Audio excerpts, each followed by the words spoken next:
Bonjour et bienvenue à vous dans cette vidéo du blog des sciences pour changer de vie.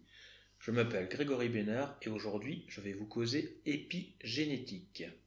Avant d'entrer dans le vif du sujet, je voulais vous signaler que vous êtes libre d'écouter et de télécharger la version podcast de cette vidéo en cliquant sur le lien qui se trouve juste en dessous. Vous pourrez ainsi à votre guise écouter et réécouter son contenu en faisant la vaisselle, les courses, en conduisant ou en faisant n'importe quelle activité qui vous conviendra. Voilà, maintenant que j'ai dit cela, sans plus tarder, je vais revenir au sujet qui nous intéresse aujourd'hui dans cette vidéo, l'épigénétique. Alors, quelques messages importants, ne partez pas tout de suite, je vous garantis que les choses vont bien se passer, vous ne risquez absolument rien et je vous jure sur ma propre tête que cela va rester simple et que je ne vais pas vous embarquer dans du jargon scientifique incompréhensible. En allant plus loin, je dirais que le seul risque que vous prenez, c'est de découvrir ce que nous apprend concrètement cette science qu'est l'épigénétique pour augmenter votre niveau de bien-être.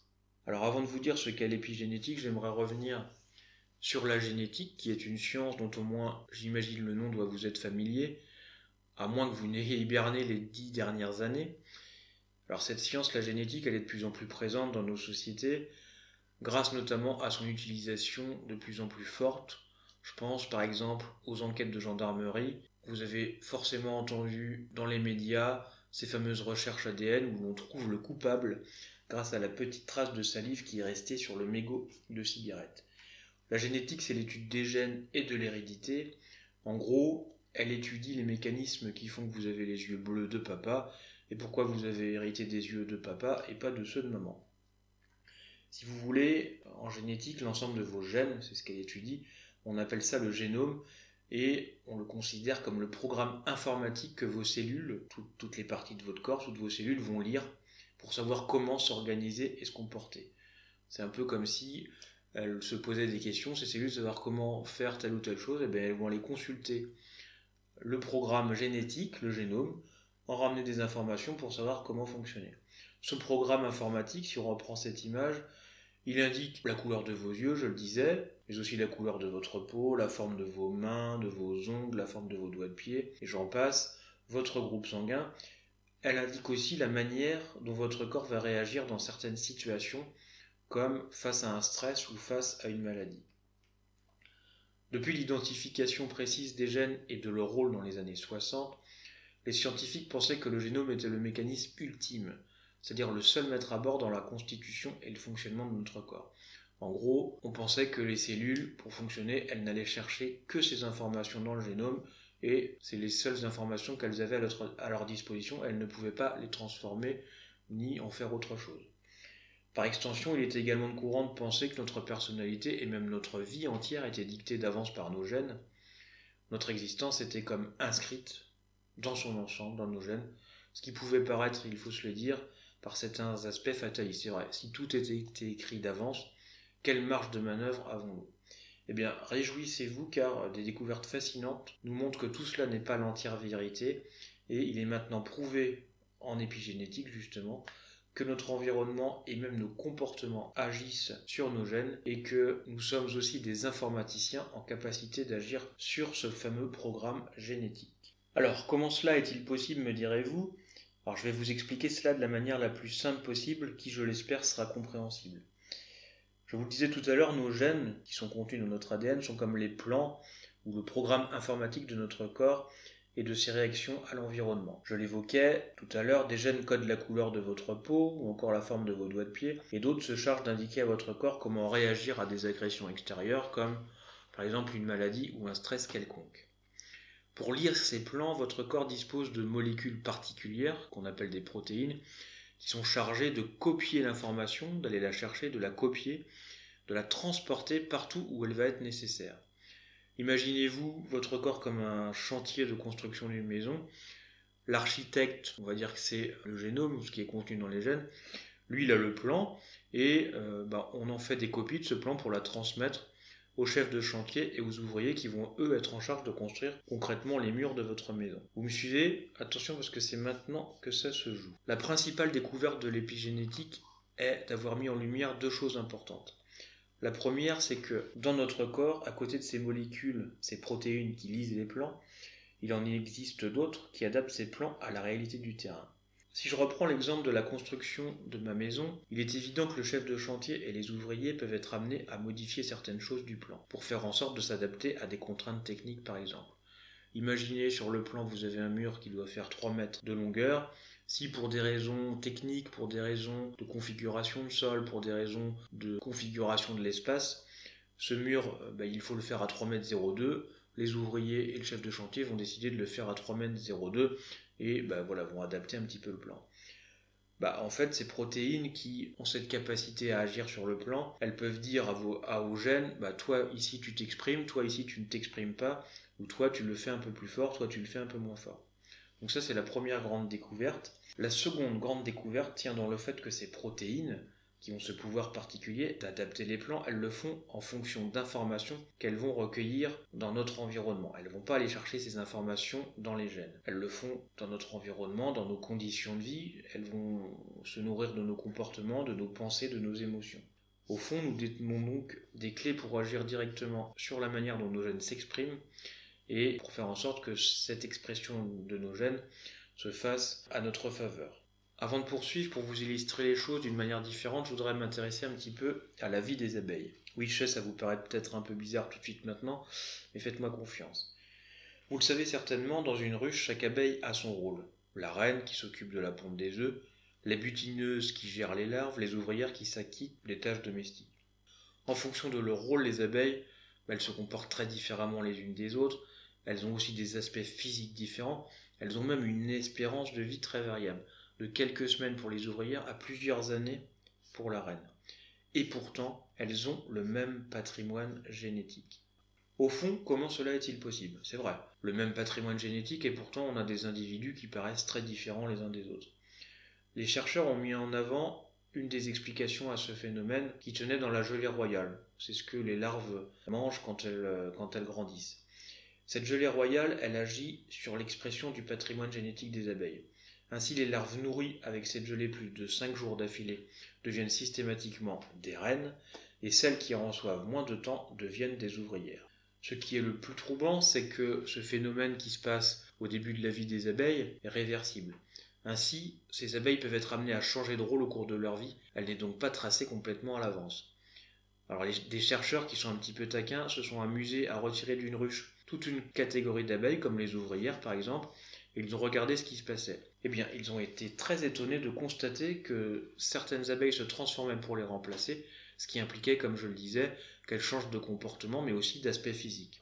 Au final, ces expériences avec les abeilles nous montrent bien que l'environnement au sens large a des effets sur l'expression des gènes des abeilles, et nous le verrons, c'est la même chose pour nous. À ce stade, qu'est-ce qu'il est important de retenir? Vos gènes sont comme les plans de la manière dont votre corps se constitue et dont il fonctionne. Il indique à vos cellules ce qu'elles ont à faire et comment le faire. Votre corps, lui, en bon constructeur de maison, est capable d'adapter la réalisation de ses plans à la réalité qu'il rencontre. Pour ce faire, il va prendre des informations dans votre environnement, dans la manière dont vous pensez, dans les émotions que vous ressentez, dans les comportements que vous avez. Vous avez donc le pouvoir génétique de faire en sorte que l'expression de vos gènes se fasse à votre bénéfice. Avant de vous dire comment concrètement agir et prendre ce pouvoir qui vous tend les bras, j'aimerais m'intéresser à nos amis les bactéries. Alors, oui, vous allez me dire, on vient de s'intéresser aux abeilles, on s'intéresse aux bactéries, maintenant ça va être quoi la suite?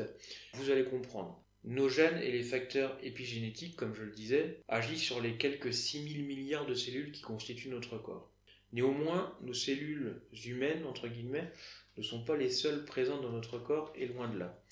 Aussi bizarre que cela puisse paraître, notre corps abrite aussi des organismes, des bactéries notamment, et leurs cellules, qui sont en supériorité numérique, désolé de vous le dire. En effet, elles représentent ces cellules environ 100 000 milliards en nombre et elles peuvent représenter jusqu'à 5 kg de notre poids. Cependant, ne paniquez pas et ne vous sentez pas envahi pour autant. En effet, ces bactéries sont avant tout nos amies et elles se sont développées au fur et à mesure de notre évolution et elles permettent à notre corps de faire tout un tas de choses qu'il ne sait pas faire par lui-même, comme la sécrétion de certaines vitamines et la synthèse de certaines hormones. Si je vous dis cela, c'est que l'épigénétique nous montre qu'effectivement nous avons un pouvoir sur l'expression de nos gènes, mais que nous avons aussi un pouvoir sur l'expression des gènes de ces bactéries qui sont environ au nombre de 10 millions dans notre corps, alors que nous ne possédons, j'allais vous le dire, que 20 000 gènes, même si c'est déjà un nombre très important. Alors, Concrètement maintenant, voyons comment prendre ce pouvoir génétique. Les travaux et les recherches montrent qu'il existe 4 leviers que vous avez en votre possession. La manière dont vous vous nourrissez, la manière dont vous bougez, la manière dont vous êtes en contact avec les autres et la manière dont vous maîtrisez vos états internes, c'est-à-dire vos émotions, votre stress. Quelques éléments d'importance capitale avant de poursuivre. Tout ce que je vais vous présenter dans la suite est, à ma connaissance, issu de recherches scientifiques sérieuses et validées dans le domaine de l'épigénétique. Je m'appuie essentiellement sur 2 ouvrages dont vous trouverez les références en dessous de la vidéo. Et l'utilisation que vous ferez des éléments que je vais vous apporter dépend entièrement de votre responsabilité. En effet, je ne suis pas médecin et ce que je vous présente revêt un caractère général et il est indispensable que vous adaptiez les choses à votre situation personnelle. En effet, certains conseils généraux peuvent s'avérer bénéfiques pour certains et inadaptés pour d'autres en raison de conditions particulières ou de contre-indications liées à une maladie ou à une situation spécifique. Cela étant dit et bien dit, je poursuis mon propos. Je vais commencer par vous parler de l'alimentation. C'est un point important car, si vous y pensez, tout ce que vous ingérez au cours d'une journée, c'est constitué d'une infinité de molécules diverses et variées. On va retrouver les macronutriments, des glucides, des lipides, des protéines et des micronutriments comme les vitamines et les minéraux. Toutes ces molécules, votre corps va les décomposer pour fonctionner. Et le produit de cette décomposition entre dans nos cellules et donc au contact direct de nos gènes. La nourriture, c'est donc un contact quotidien et intime entre l'extérieur et nos gènes. Les recherches dans ce domaine, en épigénétique, nous montrent des choses qu'on savait déjà, mais elles viennent les appuyer encore plus. La première, c'est que maximiser sa consommation de produits biologiques et non transformés, en gros tout ce qui vient pas de l'industrie, c'est essentiel. En effet, cela vous permet d'éviter à vos gènes d'entrer avec des molécules qui n'ont rien à faire là, comme par exemple des pesticides, des additifs, des exhausteurs de goût, et j'en passe et des meilleurs. Faites également la part belle aux fruits et légumes, et n'hésitez pas à vous diriger vers ceux qui sont colorés. Ils contiennent en effet une quantité importante d'éléments antioxydants, c'est-à-dire qui préservent vos cellules, et des éléments anti-inflammatoires. Préférez les modes de cuisson doux, comme tout ce qui va être la vapeur, tout ce qui va être cuisson à l'étouffée, et le cru qui préserve la qualité des nutriments présents dans les aliments. Il faut savoir que toute cuisson dégrade les aliments. Le deuxième point, le gras c'est la vie. Alors si vous êtes un fan patenté comme moi de Kaamelott, vous comprendrez ce titre et vous comprendrez aussi pourquoi, dans la suite de cette diapositive, finalement, Caradoc a complètement raison de clamer haut et fort que le gras c'est la vie. Pour ceux qui ne connaissent pas la série ou qui ne l'apprécient guère, ce qui peut arriver, je m'excuse de cette petite digression. Alors je le disais, le gras c'est la vie, et oui qu'on se le dise clairement, les lipides, c'est-à-dire le gras, sont les principaux constituants de nos cellules, et notamment de leur membrane extérieure qui leur sert à communiquer avec l'environnement et avec les autres cellules. Ainsi, même si on a longtemps diabolisé et accusé la consommation de graisse de favoriser le cholestérol, de faire grossir, on s'aperçoit aujourd'hui que cela n'est pas vrai et que, de plus, la consommation de lipides est une absolue nécessité pour notre organisme. Dans notre alimentation, nous rencontrons aujourd'hui 2 types de graisses. Les graisses saturées, que l'on trouve dans les laitages, les viandes, et les graisses insaturées, qui sont les fameux oméga 9, les oméga 6, les oméga 3. Alors, pour les oméga 9, on les retrouve dans l'huile d'olive, les noix, l'avocat. Pour les oméga 6, on les retrouve dans les graines de sésame, l'huile de tournesol. Pour les oméga 3, on les retrouve dans l'huile de colza, de lin, même le poisson. Donc je le disais, ces 2 types de graisses que nous rencontrons, il est important d'en consommer en quantité suffisante et d'appliquer la règle dans leur consommation des 3 quarts, 1 quart. 3 quarts de graisse insaturée et 3 quarts de graisse saturée. Alors les graisses saturées, pourquoi en consommer moins? C'est que leur consommation en excès, elle a une tendance à empêcher nos cellules de communiquer avec l'extérieur, même si elles sont indispensables dans une certaine mesure à notre fonctionnement. Donc privilégier les graisses naturelles et éviter tout ce qui va être issu de l'industrie encore une fois et de toutes ces graisses trans qui sont transformées, forcées en tout cas dans leur composition par l'industrie. Pour les repérer, regardez la liste des ingrédients, si vous voyez matière grasse hydrogénée, huile hydrogénée, fuyez. Alors vous trouverez ces graisses trans dans les plats préparés, les pâtes à tartiner ou les pâtes à tarte par exemple. Si vous consommez ces graisses selon les modalités que je viens de vous indiquer, les travaux en tout cas montrent un certain nombre d'éléments ou de résultats positifs comme des effets antioxydants et anti-inflammatoires, je le disais, mais aussi une protection contre les maladies cardiovasculaires et la maladie d'Alzheimer, une meilleure préservation de la mémoire dans le temps, Et puis des effets sur les symptômes de la dépression, comme l'humeur dépressive, comme les phobies qu'on peut trouver, comme les troubles du sommeil et la fatigabilité. Limiter le sucre. Aujourd'hui, dans notre alimentation, les glucides fournissent une bonne part de l'énergie dont notre corps se sert. Et ils sont indispensables et de fait, on les retrouve dans un nombre important d'aliments. On distingue deux types de glucides, les sucres, qui sont des glucides simples, le lactose, le fructose ou encore le saccharose. Alors, ils ont la particularité de passer très vite dans le sang et d'amener donc très rapidement de l'énergie à notre corps. En revanche, leur petit désagrément, c'est qu'ils génèrent des pics d'insuline, cette hormone qui permet à notre organisme d'utiliser le sucre et de le stocker, si besoin, sous forme de graisse. Alors, il faut savoir qu'une trop grande quantité de sucre dans le sang est néfaste et donc consommée en quantité importante et sur de longues périodes, beaucoup de sucre rapide, de sucre simple, ça a des effets délétères. Ça accélère notre métabolisme. La gestion du sucre par le corps, c'est quelque chose qui lui demande beaucoup d'énergie. Ça nous fait rentrer dans un cercle vicieux parce que plus on en prend, plus on a besoin d'énergie et donc plus on a besoin d'en prendre. Ça sature également le foie, ça nous fait faire du gras, je le disais. L'insuline, elle cherche par tous les moyens à réduire le taux de glucose dans le sang et du coup, elle stocke dans le foie, dans les graisses. Et ça dérègle au final le mécanisme qu'on appelle la pompe à insuline, qui est la voie royale vers le diabète de type 2, qui est quelque chose qui n'est pas très sympathique. Alors à côté de ces glucides simples, de ces sucres rapides, on trouve les glucides complexes ou sucres lents qui ont meilleure presse que leurs cousins rapides. On les trouve notamment dans les céréales, le pain, les pâtes. Et effectivement, étant complexes, ils ne provoquent pas ces pics d'insuline, ils ne génèrent pas ce mécanisme extrêmement vif et extrêmement brutal, j'allais dire, pour l'organisme. Toutefois, de nombreux travaux et de plus en plus de chercheurs pensent qu'ils auraient à terme les mêmes effets que les sucres rapides. D'une manière générale, dans cette consommation de glucides, une recherche menée pendant 7 ans auprès de 13 500 personnes, ce qui n'est pas rien, âgées entre 35 et 70 ans, a montré que ces régimes les plus riches en glucides étaient systématiquement associés à une augmentation du risque de mortalité. Voici maintenant un élément qui va peut-être vous paraître étonnant, le fait de réduire son apport calorique. Alors attention, cela ne signifie pas forcément manger moins, cela veut dire simplement avaler moins de calories. En effet, vous pouvez manger 1 kg de viande et 1 kg de salade, l'apport calorique ne sera pas du tout le même pour une quantité équivalente de nourriture, vous en conviendrez. Des études sur cette dimension de la réduction de l'apport calorique ont été réalisées chez l'animal et on a observé que la réduction calorique elle était corrélée à une augmentation de l'espérance de vie, pour une réduction des rations journalières qui était de l'ordre de 20 à 40%. En gros, on fait 2 groupes de souris par exemple et on donne à un une ration de 1000 calories, je dis n'importe quoi, et aux autres on réduit cette ration de 20 à 40% et on voit les effets. Donc on voit qu'il y a vraiment une augmentation de l'espérance de vie.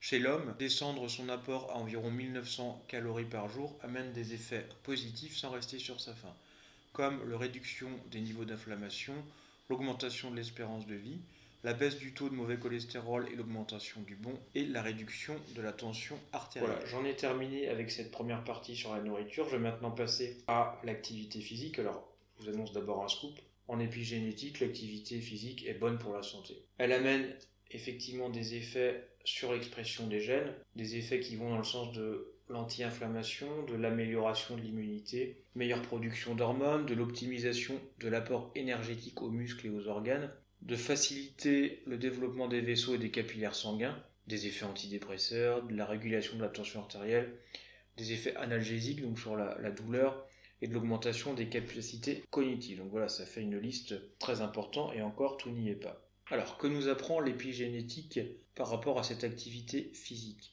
Eh bien, 2 choses importantes selon moi. La première, c'est que les gènes modifient leur expression très rapidement quand on se bouge.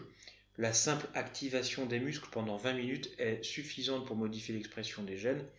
Et finalement, au bout de 20 minutes, vous commencez déjà à bénéficier des effets dont je parlais tout à l'heure. Et même si ces effets s'avèrent réversibles, c'est-à-dire qu'après le temps de récupération, les gènes reprennent leur expression initiale, dans l'intervalle, vous en avez déjà profité. La deuxième chose, c'est qu'il n'est pas besoin de souffrir pour profiter des effets. Les pratiques douces comme la marche à pied sont très efficaces et ces effets sont encore plus grands quand vous pratiquez un sport que vous aimez. 30 à 40 minutes par jour, c'est l'idéal, mais ce qui est important, c'est que ce temps peut être fractionné au cours de la journée sans que ça ait d'effets négatifs. Vous pouvez faire 10 minutes de marche rapide le matin, 10 minutes le midi et 10 minutes le soir, ce qui est quand même plus facile à gérer dans une journée. Sur la gestion de vos états internes, je vais vous parler de méditation. Effectivement, les recherches sur les pratiques méditatives en épigénétique montrent qu'elles modifient aussi l'expression des gènes. La méditation de pleine conscience, le yoga, le qigong, pratiqués régulièrement amènent des effets bénéfiques sur l'hypertension, sur les maladies cardiaques, sur la réduction du cholestérol, la réduction du taux de cortisol, qui est l'hormone qui est générée par notre corps en stress, de lutte contre la douleur. D'ailleurs, l'Association américaine de lutte contre les risques cardiovasculaires reconnaît la méditation comme un moyen d'action à part entière. Alors, je vous donne un petit exemple de méditation. Sachez que la méditation, si vous ne connaissez pas, ce n'est pas ne rien faire, c'est simplement être pleinement dans l'instant présent. Alors comment vous y prendre? Très simplement, vous pouvez vous asseoir et pratiquer ce qu'on appelle l'assise avec le souffle. Il s'agit, en étant assis dans une position confortable et redressée, d'avoir le dos droit, de pratiquer la conscience de votre respiration. Vous prenez simplement conscience de vos inspirations, de vos expirations. Visualisez l'air qui entre et qui sort de votre nez. Vous ressentez les sensations qui se produisent par cette respiration. Et ce qui se produira fatalement, à chaque fois que vous allez observer que votre esprit vagabonde ou n'est plus attentif à votre souffle, vous regardez simplement où il est et vous le ramenez sur votre respiration sans jugement, en lâchant prise. Et l'optique, c'est d'allonger ce temps jusqu'à 30 minutes ou plus. Bien entendu, c'est une pratique spécifique et elle demande du temps afin de s'y habituer, parce qu'on n'est pas du tout aujourd'hui entraîné à se poser comme ça, même 10 minutes, sans rien faire, en tout cas en ayant l'air de rien faire. Donc ça demande du temps pour s'installer et éventuellement de commencer à en apprécier les effets. Entretenez de bonnes relations. Voilà, je vous l'ai dit, un des leviers, c'est la manière dont vous vous comportez avec les autres, dans le relationnel que vous avez avec eux. Et vous le savez intuitivement, vous allez mieux psychologiquement et même physiquement lorsque vous avez de bonnes relations avec votre entourage plutôt que quand c'est tendu, quand ça frite et qu'il y a du conflit. Eh bien, c'est aussi observé en épigénétique et des relations équilibrées avec vos réseaux familiaux, amicaux, sociaux ont des effets épigénétiques. Une meilleure cohérence cardiaque, c'est-à-dire votre cœur s'adapte mieux à ce que vous vivez, il est capable d'accélérer son rythme, de le ralentir efficacement, ce qui facilite l'équilibre de votre métabolisme et donc la santé. Ces relations positives, elles engendrent une plus grande résistance au stress, une plus grande résistance à la dépression et aussi plus de calme et de bien-être. Alors je sais bien que c'est pas toujours facile d'entretenir de bonnes relations avec les autres et d'être toujours dans un état de communication adapté, de faire l'effort de se mettre à la place de l'autre, de s'adapter, ça demande de l'énergie. Je vous amène juste ici un petit outil qu'on appelle la communication non violente, de manière très, très réduite ici. C'est un outil intéressant qu'il est utile d'avoir en tête lorsque vous communiquez, notamment dans les moments importants. Il contient 4 étapes. D'abord, exprimez ce que vous observez. Exprimez les faits, ce que vous voyez. Je vois ceci, je vois cela. Et n'amenez pas de jugement de valeur. Dites pas c'est bien, c'est mal. Ne faites pas non plus de généralisation du style c'est toujours pareil avec toi. Donc ça, c'est la première étape. La deuxième étape, c'est d'exprimer ce que vous ressentez. Exprimez l'émotion qui vous arrive. Quand je vois que tu fais cela, qu'est-ce que cela me fait? Cela me met mal à l'aise, cela me rend triste, cela me met en colère. Identifiez ensuite intérieurement le besoin qui se cache derrière votre ressenti. Alors, c'est quelque chose de très simple. Vous ressentez de la tristesse, votre besoin, ça peut être d'être consolé ou d'être seul par exemple. Et la dernière étape, ce que je demande, d'exprimer clairement votre besoin. Une fois que vous l'avez identifié, dites voilà, j'ai besoin d'être seul maintenant ou j'ai besoin que tu me consoles. Et surtout, n'attendez pas que l'autre devine à votre place que vous avez dans votre tête. Ce qui se produit d'ailleurs très rarement. Voilà, j'en ai terminé sur les leviers importants qui peuvent vous permettre de prendre le contrôle sur l'expression de vos gènes.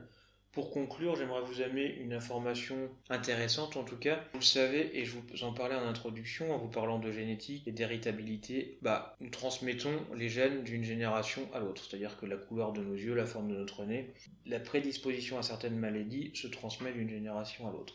Seulement, l'épigénétique nous montre que, à côté de ces transmissions purement génétiques, nous pouvons aussi transmettre notre travail épigénétique. Concrètement, cela signifie que tout ce que vous mettez en place pour modifier l'expression de vos gènes va potentiellement modifier la manière dont les gènes de vos enfants vont s'exprimer. Alors les travaux n'en sont qu'à leur début dans ce domaine, mais cela nous donne plein d'espoir pour l'avenir.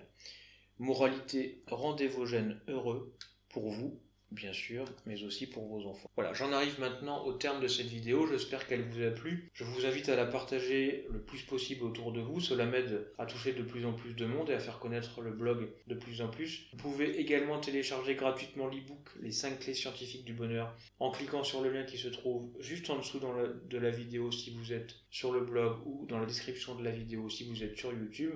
Abonnez-vous à la chaîne YouTube en cliquant sur la petite fenêtre qui va bien en bas à droite de cette vidéo pour recevoir encore plus de contenu exclusif. Je vous souhaite une bonne transformation en compagnie des sciences et je vous dis à bientôt.